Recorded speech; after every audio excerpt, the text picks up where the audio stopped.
Hi, today I'll show you how to change your phone number on WhatsApp.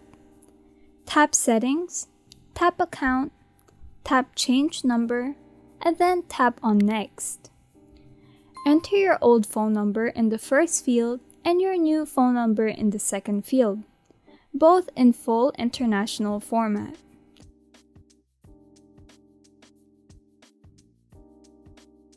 Tap Next. You can choose if you want to notify all contacts I have chat with, or custom. Your group chats will be notified when you change your phone number regardless of whether you choose to notify your contacts or not. And then tap on Done. You'll then be prompted to register your new phone number. And that's it! Thank you for watching. I hope this video is helpful for you. Please give this video a thumbs up, comment down below, turn on the notification bell, and subscribe for more updates.